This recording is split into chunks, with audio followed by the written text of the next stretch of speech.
Voilà, bonsoir à tous, c'est Cédro pour la fréquence live poker et je vais vous faire mes pronos de la Ligue 1 comme mon ami Tony G qui vous l'a fait également, mais là va falloir m'écouter parce que le pro en foot c'est moi, tout simplement parce que le PSG. Allez, on va commencer avec le premier match Bordeaux-PSG. Bordeaux-PSG, donc Bordeaux, une équipe à l'extérieur, à domicile.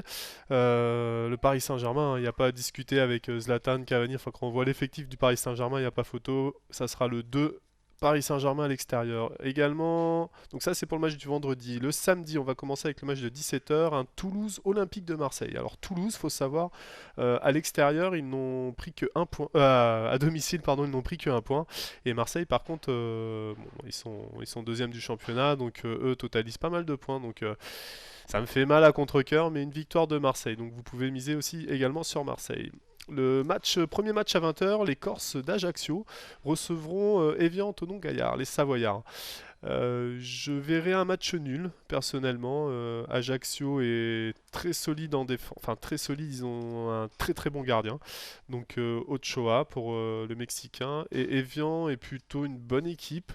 Malgré tout, ils ont fait une très belle prestation face à Lyon dernièrement. Donc, mais je vois bien le match nul. Je vois bien les Corses résister sur leur terre avec la ferveur des supporters là-bas. Donc, vous pouvez mettre le match nul, pas de souci. Guingamp-Bastia, ça sera une Guingamp-Bastia, je vous ai mis quoi? Je vous ai mis victoire corse de Bastia. Bastia qui une équipe à l'extérieur, pardon, à l'extérieur. Hop. Alors, qu'est-ce que je vous ai dit? Ouais, Bastia. Ah non, Bastia qui gagne pas du tout, qui a 0 point à l'extérieur, hein, je me suis planté. Et Guingamp qui n'est pas terrible non plus, mais je vois bien les Corses prendre leurs 3 premiers points à l'extérieur, donc mettez Bastia, pas de souci. Montpellier-Reims, Montpellier-Reims, je vois...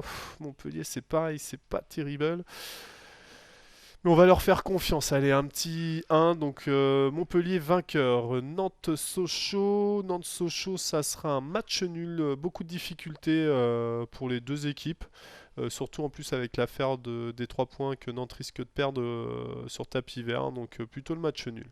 Et Valenciennes-Saint-Étienne pour clôturer cette journée du 14 septembre, le samedi.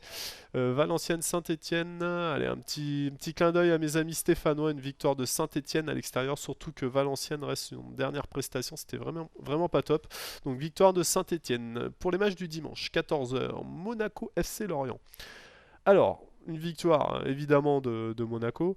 Lorient complètement à la masse. Je crois que j'avais pas allumé le micro. Complètement à la masse à l'extérieur et à domicile. Donc victoire sans souci. Et je vois même un 3-4-0 surtout en ce moment avec, je sais pas si vous avez suivi, Christian Gourcuff qui n'est plus trop en odeur de sainteté avec son président dû à la vente d'un joueur au mercato. Donc c'est bancal à Lorient, chez les Bretons, donc Monaco sans souci avec la belle équipe aussi, Falcao, Coutinho. Voilà, ils ont de quoi faire. Match de 17h, Lille contre Nice.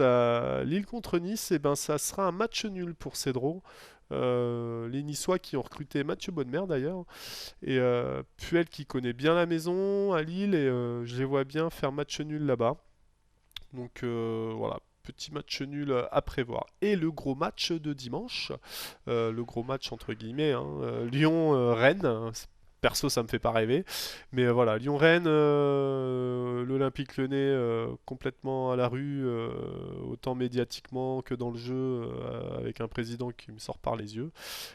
Et le stade de Rennes qui connaît actuellement un petit souci avec l'un de ses meilleurs joueurs, Romain Alexandrini qui a décidé de ne pas partir au mercato à Marseille. Il voulait une revalorisation salariale qui lui a été refusée. Il n'a pas du tout apprécié, donc il l'a fait savoir. Et ça a été très mal apprécié par les supporters. Donc là, il y a une pétition qui tourne comme quoi il devrait aller faire toute la saison en CFA2. Après, je sais que son coach Montagnier, lui, voilà, il se défonce à l'entraînement. Je crois que c'est un élément clé pour le Stade Rennais.